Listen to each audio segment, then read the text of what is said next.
আলহামদুলিল্লাহ হতে পারে এই বছর 30টা রোজা, আমি বললাম আলহামদুলিল্লাহ।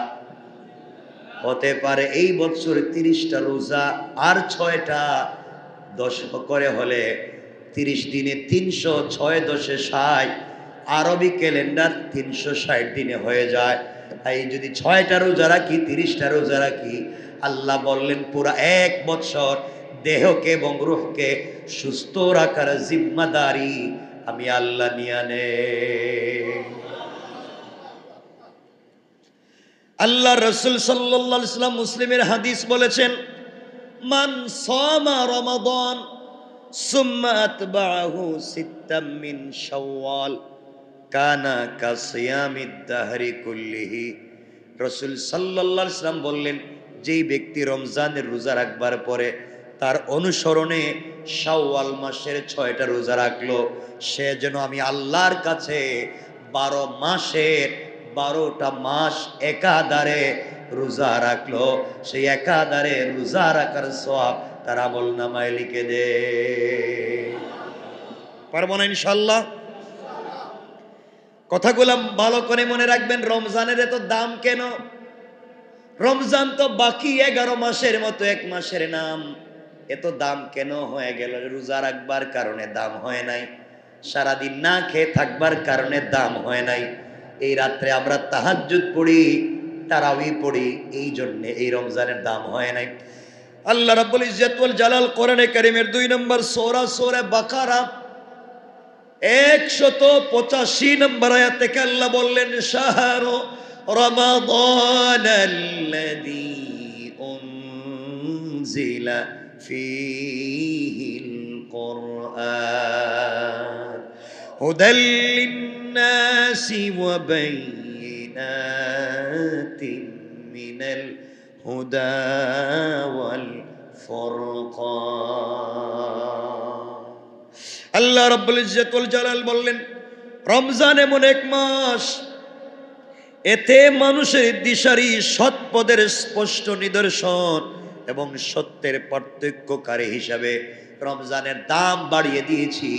কারণ এই মাসে নাজিল করেছি আমি আল্লাহ 30 পারাল কোরআন। আল্লাহু আকবার। রমজানের দাম বাড়িয়ে দিয়েছেন কে? আওয়াজ করে বলেন কে? কিসের মাধ্যমে? কোরআন নাজিলের মাধ্যমে। আল্লাহু আকবার বলেন। রমজান কিসের মাস? কোরআন নাজিলের মাস। রমজান কিসের মাস? এই মাসে কোরআন শোনো, কোরআন পড়ো, কোরআন বুঝো। পড়লেও সওয়াব, না বুঝে পড়লেও সওয়াব, বুঝে পড়লেও সওয়াব, হাত দিলেও সওয়াব, তাকাইলেও সওয়াব, কানে শুনলেও সওয়াব, বসে থাকলেও সওয়াব। আর না পারলে কোরআন বুকে নিয়ে দাঁড়িয়ে থাকলে 100% জান্নাতি। আল্লাহু আকবার। হাদিসে আছে ঘটনা, এগুলা বললে আমাদের সময় কমে যাবে। এক বেচারা কোরআন পড়তে পারতো না। কি পারতো না? পড়তে পারতো না। ইন্তেকাল করলো। ইন্তেকালের আগে বাচ্চাদেরকে বলছে, শোনো আমি তো মরে যাব, জীবনে যার অন্যায় করছি বাঁচার কোনো পদ্ধতি নেই, আমি তো কোরআন পড়তে পারি না, তোমরা আমার কোরআনের কপিটা দিও। সারা রাত দিন বুকে লইয়া কোরআনটারে বুকে ধইরা ঘুমায়া যায়। ঘুম থেকে উঠলেও কোরআন বুকে, কারণ আমি তো পড়তে পারি না, কিন্তু কোরআনের কপিকে ভালোবাসি। ইন্তেকাল করছে, তার সন্তানেরা স্বপ্নে দেখে তার বাপ জান্নাতুল ফিরদাউস। আব্বা তোমার তো জিন্দেগিতে কোনো নেক আমল ছিল না, যা খারাপই আছে সব করছো, তুমি কেমনে জান্নাতে গেলা? গোলাম বলছে, বাপরে যত অপরাধী করি না কেন, আমি তো ভালোবেসেছিলাম আল কোরআনকে, বুকে জড়িয়ে ধরেছিলাম কোরআনকে। আল্লাহ এই ভালোবাসায় আমাকেও ভালোবেসে মাফ করে দিয়েছে। পারবো না ইনশাল্লাহ? রমজান কোরআন নাজিলের মাস। বেশি বেশি করে কোরআন পড়েন, বেশি বেশি করে কোরআন শোনেন। এই সুযোগ দিয়েছেন কে? রমজানে যেদিন কোরআন নাজিল হয়, রমজান আমি কালকে বলেছি, রমজান প্রথম শবে কদর, প্রথম লাইলাতুল কদর এই ইতিহাসে যেদিন হয়েছে, এটা ছিল 25 রমজান। এই যে আজকের রমজান কত? ওই 25 রমজান দিনের আগের রাত, মানে 24 তারিখ দিবাগত রাত পৃথিবীতে প্রথম লাইলাতুল কদর ছিল। আর আপনারা এটা 27 তারিখ বানাইছেন। আল্লাহ তাআলা যেদিন রসুলের কাছে কোরআন নাজিল করেন, ওই রাত কত রাত? 24 দিন গত রাত, 25 রাত, মানে যে রাত গেল, এই রাত্রে আপনারা কই ছিলেন? ঘুমাইছিলেন, ঠিক না? খুব ঘুমাইছেন। আল্লাহ এদিন নিজে কোরআন নাজিল করলেন। তা এক পারা নাজিল করেন নাই, প্রথম জিবরিল আমিনকে দিয়ে 30 পারা কোরআন একসাথে রসুলের কাছে নাজিল করেছে। প্রত্যেক রমজানে আল্লাহ তাআলা জিবরিল আমিনকে দিয়ে পুরো 30 পারা কোরআন রসুলের পাককে তেলাওয়াত করে শোনাইয়া দিতেন। সুবহানাল্লাহ বলেন। আল্লাহ বলেন, এই কোরআন আমি নিজে তিলাওয়াত করেছি, এই কোরআন জিবরিলকে দিয়া তেলাওয়াত করাইছি, এরপরে কোরআন জিব্রাইলকে দিয়ে তেলাওয়াত করায় রসুলকে শোনাইয়া দিয়েছে। সুবহানাল্লাহ বলেন। তাহলে আমরা যে কোরআন পড়ি, এটা তিলাওয়াত করছেন কে? কথা বলেন না কেন? ওই আমরা যেভাবে পড়ি এভাবে পড়ছেন? তে কেমনে পড়ছেন? কোন বলা লাগবে, কিছু কয় নাই। কেমনে পড়ছেন আল্লাহ বলেন? আমাদের মতো হ্যাঁ হু হা হু করে পড়ছেন? শুদ্ধ করে পড়ছেন? আল্লাহ তার মতো করে পড়ছেন, সহি শুদ্ধ। তাহলে আমাদের তেলাওয়াতটা সহি শুদ্ধ হয়ে যদি যায়, আর আল্লাহর কুদরতের ঠুট, আল্লাহ পড়ছেন আলিফ লাম মিম, আমাদের ঠুটও যদি আল্লাহর কুদরতি ঠুটের সাথে মিলে যায়, আমরা এভাবে আলিফ লাম মিম পড়ি, রব বলেন তারে জাহান্নামের আগুন স্পর্শ করবে না। আল্লাহু আকবার। এই সুযোগ আছে না নাই? এই জন্য আল্লাহর কাছে বেশি বেশি করে আমরা চাইতে হবে। কথাগুলো ভালো করে শোনেন। আগেকার উম্মতেরা শত শত বৎসরের পৃথিবীতে বসবাস করেছে, তারা অনেক নেক আমল করেছে। আল্লাহর পয়গম্বরের কাছে মুসলমানেরা ডাক দিয়ে বলেছেন, পয়গম্বরে আরবি, পয়গম্বর তার আগে মুসা পয়গম্বর, মুসা পয়গম্বরের উম্মতেরা তারা তো মুসলমানি খতনা দিত, সুন্নতে খতনা দিত 300-400 বছর বয়স। কথা বুঝেননি? কোন কোন মানুষ 70-80 বছর 100 বছর বয়সে গিয়া বালি হইত। চিন্তা করেন, হ্যাঁ কত বছর বয়স বাঁচত। আমরা তো বাঁচি মাত্র কয় বছর? কত বছর? কি মনে করেন আপনারা কি 60 বছর বাঁচতেছেন এখন? আমি দেখতেছি 18, 19, 20 বছরের মানুষ মরে যেতেছে সব। বুড়ারা তো মরতেছে না, যারা বুড়া মানুষ সেরা তো মরতেছে না এখন।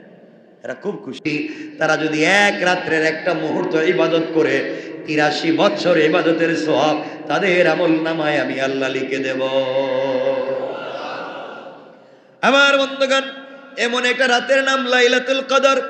আপনার জিন্দেগিতে ভালো করে মনে রাখবেন কথাগুলো। আপনার আমার বয়স যদি 60 বছর হয়, কত বছর? কত বছর? 60 বছরে ধরেন 20 বছর আপনি হেলায় খেলায় কাটাইয়া দিছেন। 40টা বছরে আপনি যদি সবে কদর পাওয়ার কথা, লাইলাতুল কদর পাইছিলেন কয়টা? কথা বলেন। 40 বছর প্রত্যেক বছর লাইলাতুল কদর যায় না? তাহলে আপনার 60 বছর বয়সে 60টা যায় নাই? ধরেন 20টা ধরতে পারেন নাই, 40টা তো ধরার কথা। জওয়ানেরা যাদের 20 বছর, কমপক্ষে 40টা বছর, 40টা লাইলাতুল কদর ধরব।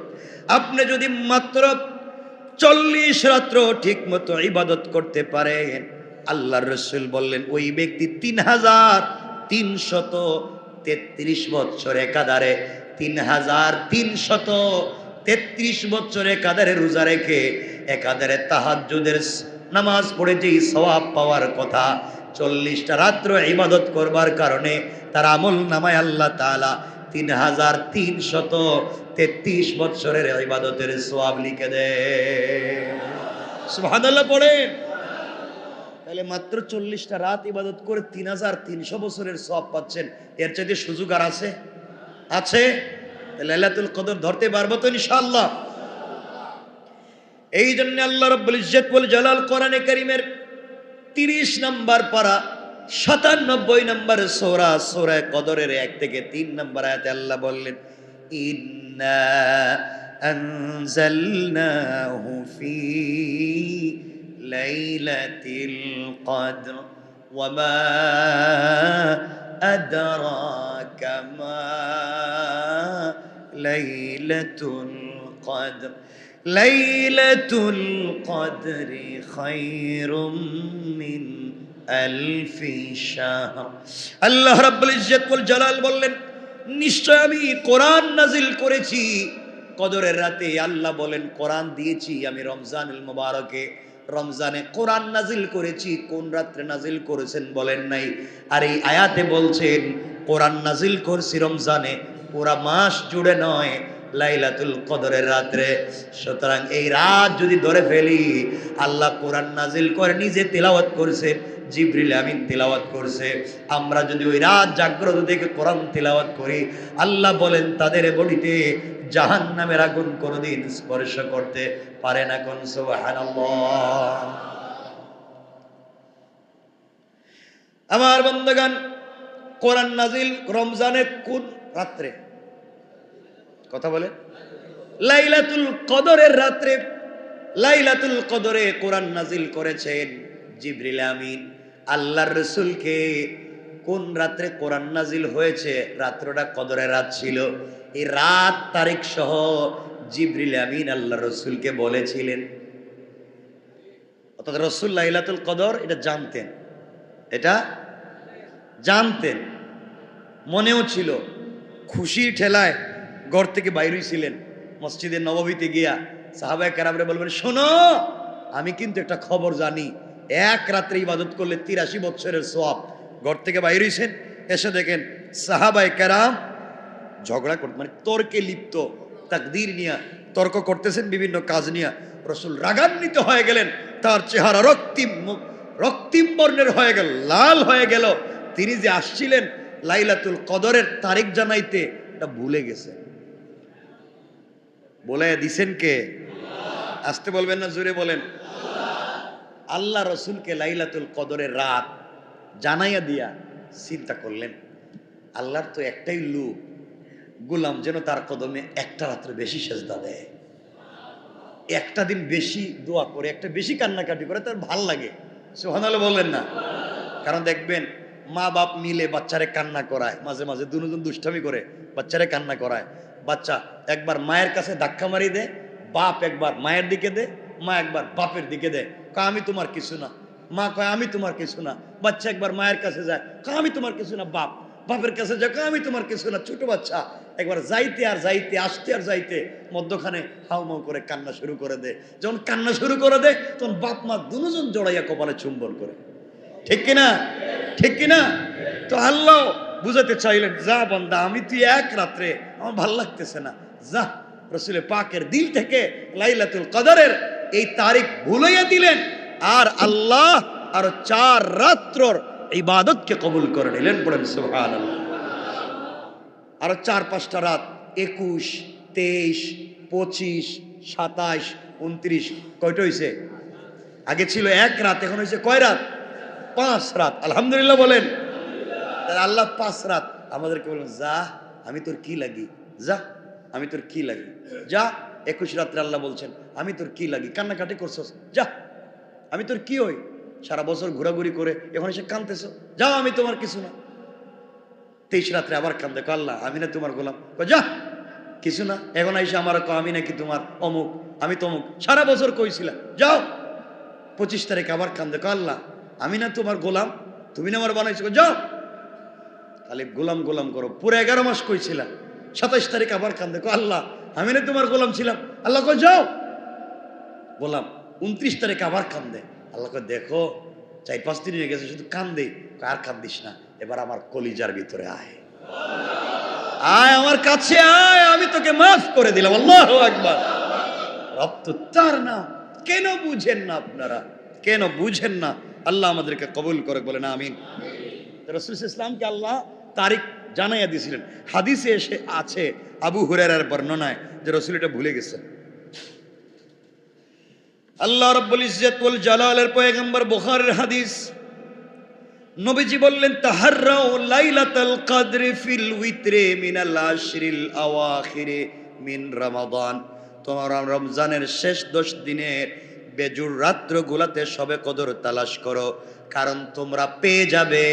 কারণ লাইলাতুল কদর এই 5 রাত্র ছাড়া কোনো রাত্রে যায় না।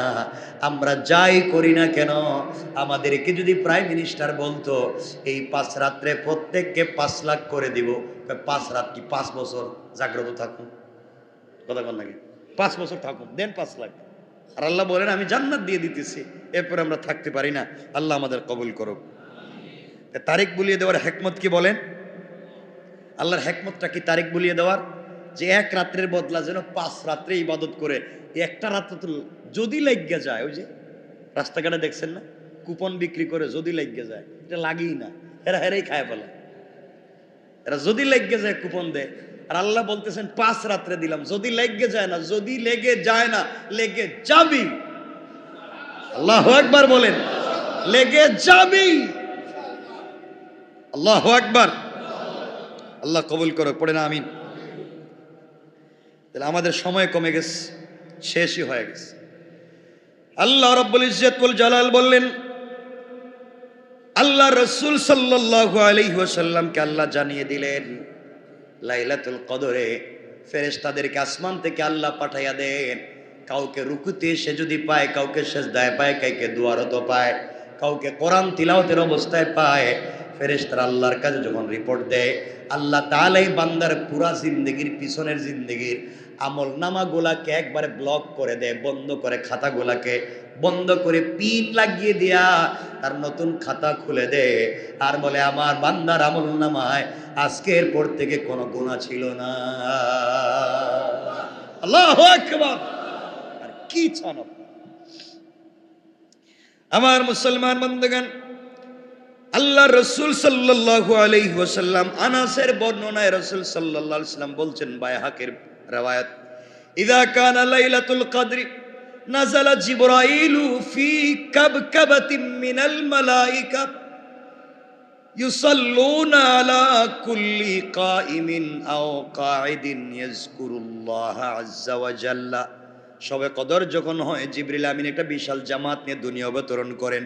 আল্লাহ পাকের ইবাদতে দাঁড়িয়ে থাকা, বসে থাকা বান্দাদের জন্যে, যারা ইবাদতে, যেমন আমরা গতকালকে রাত্রে কিয়ামুল লাইলে দাঁড়িয়েছিলাম, দোয়ার ভিতরে ছিলাম, লাইলাতুল কদর যদি যায়, জিবরিল আমিনকে আল্লাহ বলেছেন পৃথিবীতে আসবে, যাদেরকে দোয়ারত পাইবে, সেজদারত পাইবে, রুকুরত পাইবে, জিবরাইল সকল ফেরেশতাদেরকে নিয়া তাদের জন্য আল্লাহর দরবারে দোয়া করবেন।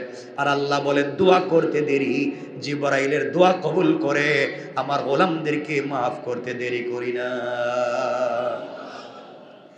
আরেক হাদিসে রাসূল বলছেন, মান কামা লাইলাতুল কদরি ঈমানাও ওয়া ইহতিসাবা গুফিরা লাহু মা তাকদ্দামা মিন যামবি। আল্লাহ রাসূল বলেন, যে ব্যক্তি ঈমানের সাথে সওয়াবের নিয়তে শবে কদরের রাত্র জাগ্রত থেকে ইবাদত করলো, তার পিছনের সমস্ত গুনাহগুলোকে আল্লাহ তাআলা এক মুহূর্তে ক্ষমা করে দেয়। কি ফ্যাসিলিটিস পাচ্ছেন!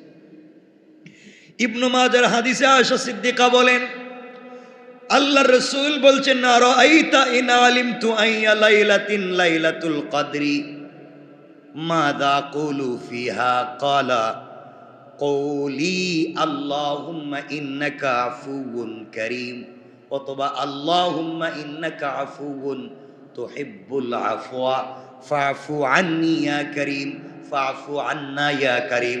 আয়েশা সিদ্দিকা বলেন, ইয়া রাসূলুল্লাহ, আমি যদি বুঝতে পারি আজকের রাত্র লাইলাতুল কদর, আমি কি দোয়া পড়ব? নবীজি বললেন, তুমি দোয়া করো, আল্লাহুম্মা ইন্নাকা আফুউন তুহিব্বুল আফওয়া ফাফু আন্না ইয়া কারীম ফাফু আন্নি ইয়া কারীম।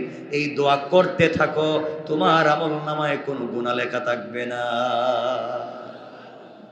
তাহলে আমরাও যদি বুঝতে পারি লাইলাতুল কদর, আল্লাহুম্মা ইন্নাকা আফুউন তুহিব্বুল আফওয়া ফাফু আন্নি ইয়া কারীম, এক নম্বর এটা পড়ব, বেশি বেশি করে ইস্তেগফার করব, বেশি বেশি করে দুরূদ শরীফ পড়ব, তাসবিহে ফাতিমি পড়ব, আর বেশি বেশি করে আপনারা পড়বেন লা হাওলা ওয়ালা কুওয়াতা ইল্লা বিল্লাহ, আরো পড়বেন সুবহানাল্লাহি ওয়া বিহামদিহি সুবহানাল্লাহিল আযীম, আরো পড়বেন লা ইলাহা ইল্লাল্লাহু ওয়াহদাহু লা শারীকা লাহু লাহুল মুলকু ওয়া লাহুল হামদু ওয়া হুয়া আলা কুল্লি শাইইন কাদির। এতক্ষণ যা বললাম, এগুলা যদি আপনি পড়তে থাকেন, রাসূল বলেছেন আল্লাহ শুধু তাকে মাফ করবেন তা না, বরং তার ব্লাড রিলেটেড খানদানকে মাফ করে দেবেন। পারবো না ইনশাআল্লাহ? আল্লাহ কবুল করুক, পড়েন আমিন। আরো জোরে বলেন আমিন। আমার বন্ধুগণ, কথাগুলো ভালো করে দিল দিয়ে শোনেন। দুনিয়ার জমিনে আল্লাহ রব্বুল ইজ্জতুল জালাল আমাদেরকে প্রেরণ করেছেন। দুনিয়ার জমিনে আমরা ঠিকমতো আল্লাহ রব্বুল ইজ্জতুল জালালকে চিনতে পারলাম না। এই দুনিয়ার জমিনে আল্লাহ রব্বুল ইজ্জতুল জালালকে ভালো করে ধরতে পারলাম না। আল্লাহ রব্বুল ইজ্জতুল জালাল কেন দিলেন? রমজান দিয়ে রোজা দিয়ে রাত তারাবি পড়াইয়া সারাদিন না খাওয়াইয়া আল্লাহর লাভ কি? কষ্ট দিয়ে আল্লাহর লাভ কি? 1 মিনিটে বলে দেই, কথাগুলো ভালো করে বুঝবেন। কেন আমাদের সঙ্গে এমন আচরণ করতেছেন? আল্লাহ রব্বুল ইজ্জতুল জালালের কাছে একবার মুসা আলাইহিস সালাম বলছেন, আল্লাহ তাআলা নিজের হাতে আদম বানাইলেন এত ভালোবেসে, সন্তানদেরকে তো সুন্দর করে বানাইলেন, জানতে চাই এদেরকে কেন জাহান্নামের আগুন দিয়ে জ্বালাবেন? আপনি বলে দেন। আজকে যেহেতু শেষ জুমাবার কয়েক মিনিট শুনে ফেলেন, আর জুমা হয়তো আমাদের জিন্দেগিতে একত্রিত হতে নাও পারি, কথাগুলো দিল দিয়ে শুনেন। মুসা আলাইহিস সালাম আল্লাহর কাছে বলছেন, আল্লাহ তাআলা নিজের হাতে আদম বানাইয়া কেন জাহান্নামের আগুন দিয়ে জ্বালাবেন বলেন? আল্লাহ বলেন, মুসারে জবাব দিচ্ছি শোনো। মুসা আলাইহিস সালামকে আল্লাহ বলেন, শোনো মুসা, তুমি ধান চাষ করো। কি চাষ? ধান চাষ করো। মুসা আলাইহিস সালাম কষ্ট করে 1 খণ্ড জমিতে ধান চাষ করলেন। প্রথমে ঘাসগুলা ফেলে দিলেন, জমিতে হাল চাষ করলেন, এরপরে পানি দিলেন। জমি যখন উপযুক্ত হয়ে গেল, এই জমিতে পানি দিলেন। এক পর্যায়ে তিনি ধান চাষ করলেন। আস্তে আস্তে চারাগুলা বড় হতে লাগলো। এক পর্যায়ে মুসা আলাইহিস সালাতু ওয়াস সালাম পরিচর্যা করতে লাগলেন।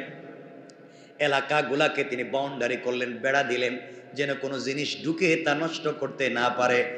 এরপরে যখন ধানের চারাগুলা বড় হয়ে গেল, ধানের চারাগুলা কাটলেন, কেটে আনলেন, এনে তিনি খড়কুটাগুলা পুড়িয়ে দিলেন, আর ধানগুলাকে যত্ন করে গোলায় ভরে ফেলে দিলেন। আল্লাহ রব্বুল ইজ্জতুল জালাল মুসা আলাইহিস সালামকে বলছেন, মুসারে রুদ্রে পুড়ে বৃষ্টিতে ভিজে এত পরিশ্রম করে ধানের গাছগুলা লাগাইলা, এগুলাকে তুমি কেন আগুন দিয়ে জ্বালাইয়া দিয়েছো জানতে চাই। মুসা আলাইহিস সালাম বলছেন, আল্লাহ তাআলা ধানের গাছগুলো আমার উদ্দেশ্য ছিল না, উদ্দেশ্য ছিল ধান। আল্লাহু আকবার। ধানের গাছ আমার উদ্দেশ্য না, উদ্দেশ্য হচ্ছে ধান। আয় আল্লাহ, যেগুলা রত্ন হয়েছে যত্ন করে গোলায় ভরে দিয়েছি, যেগুলা আবর্জনা হয়ে গিয়েছে আগুন দিয়ে জ্বালিয়ে দিয়েছি। আল্লাহ বলেন, মুসা রে, আমি আল্লাহ তাআলা রমজান দিয়েছি, রমজান দিয়ে বান্দাকে রত্ন বানাতে চাই, যত্ন করে বানাইছি, যত্ন করে সৃষ্টি করেছি। যারা রত্ন হয়ে যাবে রমজানের ইবাদত করে, তাদেরকে জান্নাত দিব। আর যারা আবর্জনা হয়ে যাবে তাদেরকে খড়কুটার মতো জাহান্নামের আগুন দিয়ে জ্বালাইয়া দিব। নাউযুবিল্লাহ। কথা কি বুঝতে পেরেছেন? আমার কথা কি বোঝা যায়? এই জন্য এই রমজানে সময় শেষ হয়ে গেল, আমাদের মাহফিল দরকার আছে না নাই? কথা বলেন, আছে না নাই? এই জন্য বেশি বেশি করে মানুষের উপরে তুহমত দিবেন। হ্যাঁ, ইনশাল্লাহ। ইনশাল্লাহ কইতেছেন, ইনশাল্লাহ। বেশি বেশি কি তুহমত দিবেন? গীবত করবেন? এটা তো আমাদের পেশা, আমরা আমাদের কাজ তৈয়া তুহমত নিয়ে ব্যস্ত থাকি। আপনাদেরকে একটা হাদিস শোনায়া দেই, সময় যদি শেষ, আর হয়তো রমজান আমরা কতজন আর বাঁচবো, কে কোন জায়গায় মরে যাই বলতে পারি না। 2-3 মিনিট সময় নিয়ে আপনাদেরকে বলে দেই। আপনি তাহাজ্জুদ পড়তেছেন, আপনি লাইলাতুল কদর পাইছেন, আপনি সব পাইছেন, কিন্তু আপনি তুহমত লাগান, মিথ্যা কথা বলেন, অপবাদ দেন, আপনি মিথ্যা কাজ করেন, তুহমত দেন, আপনি এত বড় নিমক হারাম ধান্দাবাজ বেঈমান, আপনি যত আমল করেন কবুল হবে না, আপনি জাহান্নামে যাবেন। আপনি জাহান্নামে যাবেন 100%। আপনি শুধু জাহান্নামে না, আপনি ইনকাম করে, এই ধান্দাবাজি করে যে পয়সা ইনকাম করে যাদেরকে খাওয়াচ্ছেন, ওদের ব্লাডও হারাম হচ্ছে, তারাও জাহান্নামে যাবে আপনার কারণে। পুরো পরিবারকে জাহান্নামী বানাচ্ছি আমি আর আপনি, শুধু তুহমত দিয়া। তুহমত কত বড় অপবাদ জানেননি? জানা আসেনি? হাদিস ছোট করে দেই, হযরতে ইমাম মালিক রাহমাতুল্লাহ আলাইহির জিন্দেগি থেকে শোনায় দিই। ইমাম মালিক, তুহমত দিলে কি হয়?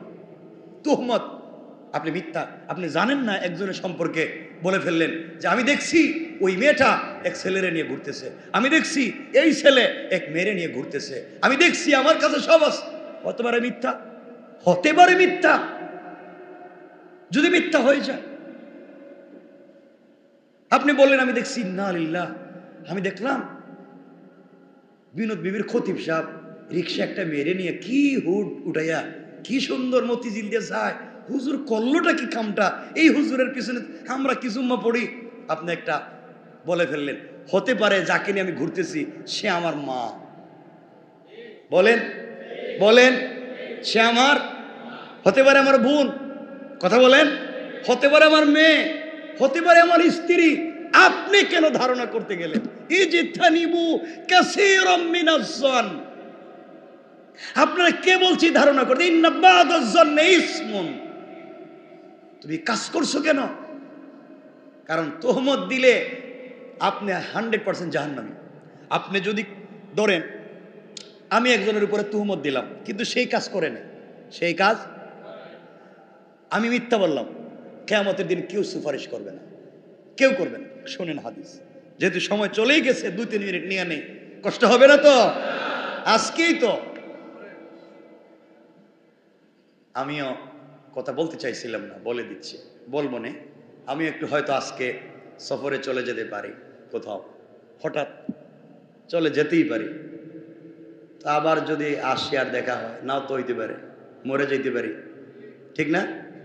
আর আপনারা বলতে পারেন হুজুর বহুত ওয়াজ করছে, এবার আর দরকার নাই, আর একজন ডেন্ডে ওয়াজ করম, ঠিক কিনা? ঠিক হয়েছে তো, দেখলাম ভালোই তো আছে, দেখি এটা ঠিক ও কয়, দেখি যাক, ঠিকই বালা, যেটা ভাল লাগে করবেন। কি ভালোবাসা আপনাদের। কথাগুলো শোনেন, 1 মিনিট। ইমাম মালিক রাহমাতুল্লাহ আলাইহি জবরদস্ত আল্লাহর ওলি, উনার জামানায় এক মহিলা ইন্তেকাল করেছেন। মহিলা দিনদার ছিলেন, পর্দানশীল ছিলেন, কথাগুলো বুঝবেন, নামাজি ছিলেন।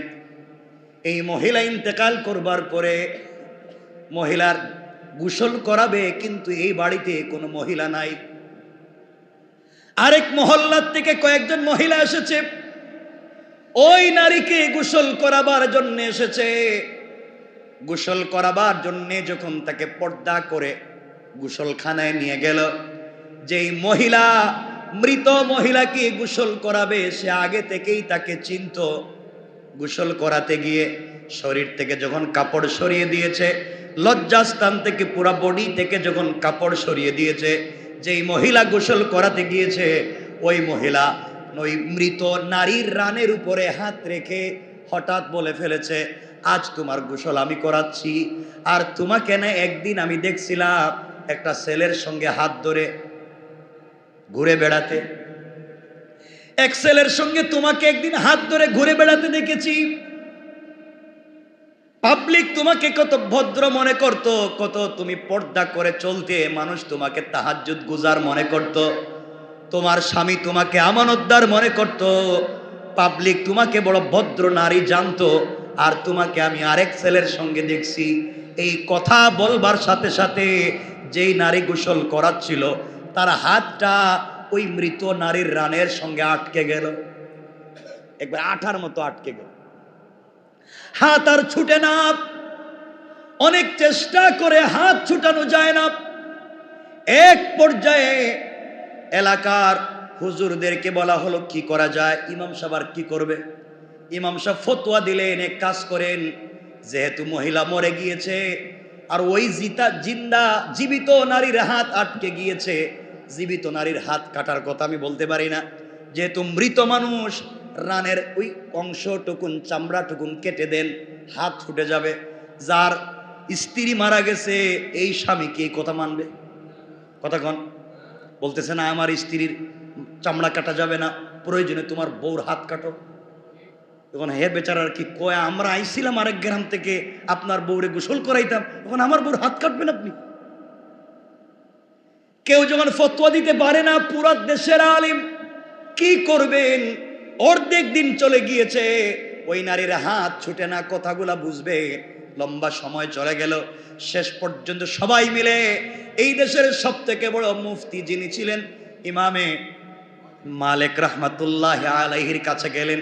তিনি শুনলেন, তিনি বললেন পর্দা করে একটা জায়গায় রেখে দাও। সবাই বলছে হুজুর অর্ধেক দিন চলে গিয়েছে, ওই মহিলার ওযু ইস্তেঞ্জার প্রয়োজন, গোসল করবে, প্রস্রাব করবে, খাবার খাবে, কিন্তু হাত ছুটে না, তাকে ওই মহিলার কাছ থেকে আনাও যায় না। কি করব বুঝতেছি না, পুরো এলাকায় মাতম চলতেছে, কান্নাকাটি চলতেছে, কি হয়েছে বুঝতে পারলাম না। এক পর্যায়ে ইমাম মালিক কাছে আসলেন, মহিলাকে বললেন ঘটনা কি হয়েছে তুমি বলো। আমার কাছে রাডার আছে, আমার কাছে সমস্যার সমাধান আছে, কোরআন হাদিস আছে, মিথ্যা বলবো না, সত্য কথা বলো, কি হয়েছে। মহিলা আরো চালাক, হুজুরে উল্টা বুঝায়। আছেন এমন লোক, দেখবেন হে ফেরেশতার মতো, কিছু জানে না। হে কয় হে নাকি গাঁজা খায় না, হে ফেন্সিডিল বিক্রিও করে না।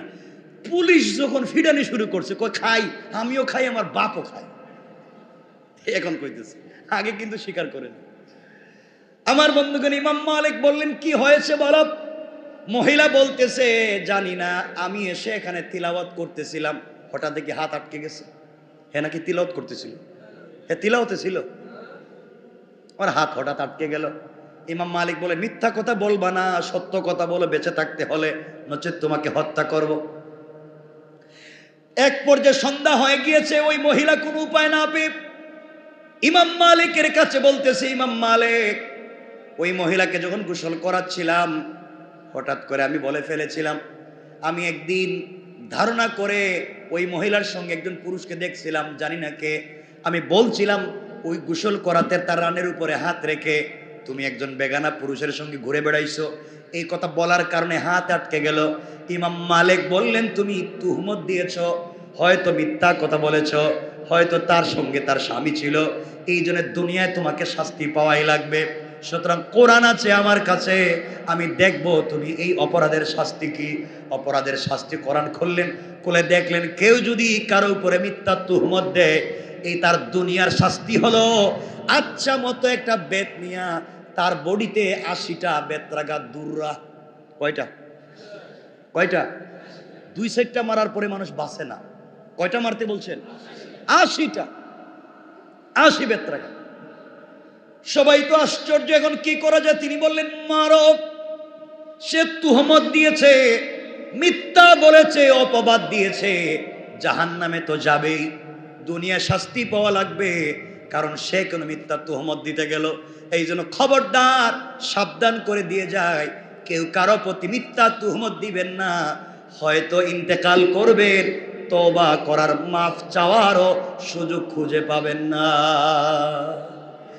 আমার বন্ধুগণ, এক পর্যায়ে 1-2 করে 70টা বেত্রাঘাত দেওয়া হলো, কিন্তু মেয়েটার হাত ছুটে না। এক পর্যায়ে 59টা বেত্রাঘাত করা, 79টা বেত্রাঘাত করা হলো, এখনো হাত লেগে আছে।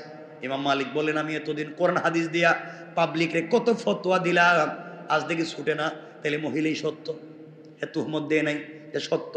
আমি উল্টা তারে 79 বেত্রাঘাত দিলাম, এখন তো বাঁচবেই না।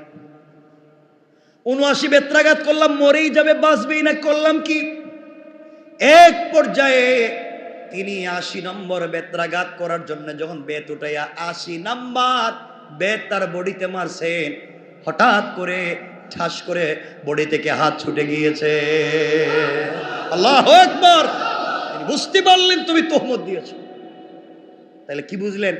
তুহমতের অপরাধ কি বুঝতে পেরেছেন? শাস্তি। আল্লাহ আমাদেরকে হেফাজত করো। সবাই দোয়া করবেন, আল্লাহ আমাদের রমজানকে কবুল করো। আমি